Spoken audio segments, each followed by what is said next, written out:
Aujourd'hui, on dit qu'on prend les gens en otage. Tous les jours, le public est pris en otage par les politiques moribondes d'austérité.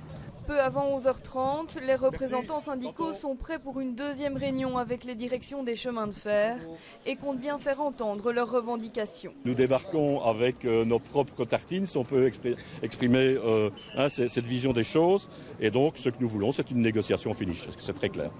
Et qu'est-ce que vous êtes sur quoi êtes-vous prêt à céder et à ne pas céder? Écoutez, nous voulons une chose, c'est qu'on retire la modification de la récupération des jours de crédit. Ici, nous venons avec un état d'esprit ouvert, donc à la discussion, et donc nous allons voir avec quelles propositions la direction vient. Il est plus que temps que la direction fasse un geste. Donc les cheminots ont déjà beaucoup donné, ils ont énormément contribué à la productivité de cette entreprise, on leur en demande toujours plus, et donc je pense maintenant que la direction doit entendre le message.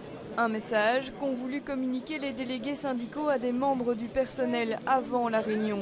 Mais regroupés dans un local de la cellule d'accompagnement des trains à Saint-Gilles, ils ont été expulsés par la police. Nous étions, oui, militants à discuter avec les accompagnateurs qui se présentaient au travail pour leur expliquer pourquoi on faisait grève, pour les inciter à nous rejoindre dans le mouvement. Et la responsable est venue nous trouver en disant que la direction souhaitait que tous les grévistes et tous les syndicalistes sortent. On a refusé dans un premier temps, ils ont appelé la police. Et donc il y avait 12 policiers et 8 sécurailles qui, manu militari, nous ont mis dehors. C'est scandaleux. Certains esprits étaient donc bien déjà échauffés ce matin, pendant que d'autres essayaient de gérer cette tension en chanson.